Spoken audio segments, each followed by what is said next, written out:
Upzoning is when they could take what used to be a single family lot and now they could build apartments in that area. The reason that people in the CD need to be concerned is because they upzoned our area, our land. They want us to sell our land to developers so they could put these apartments on it and move someplace else.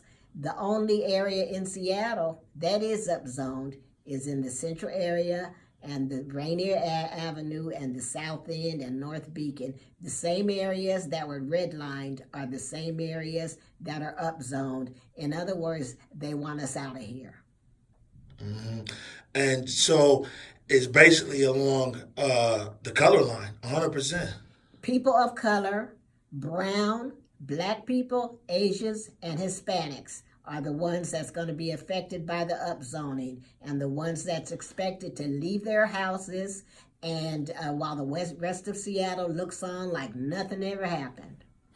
So basically, just to recap, right now the rules are if you have a single family home and you sell it, if somebody does a tear down, they can't build above 1 or 2 stories. But with the upzoning, then somebody could put like a whole apartment building there, 5, 7, 10 With stories. the upzoning, depending on what you are upzoned to, if you're upzoned to LR1, that means they could put a 34 unit apartment building on your lot. And they have been doing that. If your lot is, if they buy your lot, they may put 3 apartment buildings on there.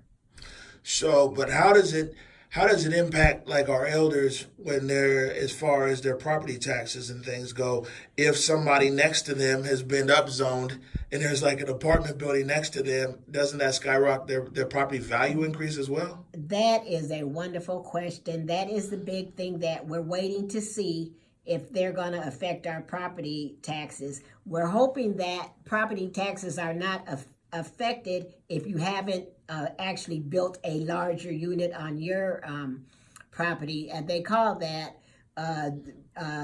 taxing your property for what it can be rather than what it is. We think that's unfair. And we're waiting to see that if the city of Seattle does that, then we're really going to go ahead with this discrimination thing, housing discrimination, and see if we can't get some people to file suit. So we're waiting around to see how that is going to affect people. The only thing that upzoning is going to do is raise your taxes if it does. And we don't know, it may take a while for them to get raised. If it does, and if somebody can't afford being in their taxes, that's housing discrimination because it's not across the board and it's not all over Seattle like it should be. Mm-hmm. How was upzoning able to pass city council? I mean, it must have been sold to the public as something different. Either that or we lack representation. Well, I mean, clearly. But I mean, what was this a wolf in sheep's clothing? The MHA and upzoning was sold to the public as a way to address affordable housing in Seattle. Everybody likes that buzzword, affordable housing, and everybody knows we do need affordable housing. However, they didn't explain to us that when a developer builds an apartment building on your unit, they can opt out of having affordable units on site.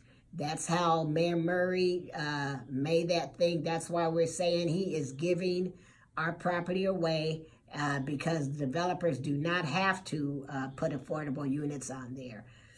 But they sold it to the public like that's going to help with affordability. Oh, and one last thing here. How can people, I know you got an email address, how can people get up with you? They can email me at keepyourhabitat@gmail.com, keepyourhabitat@gmail.com. We have an online community that we're all working together to try to keep everybody in their homes. And we would like you to either join my community or create one of your own, because the main thing is we want you to stay in your home. Just because the city of Seattle tells you you need to sell your property, you do not have to sell it. We encourage you not to sell it unless that is just something that is going to work for you and your family.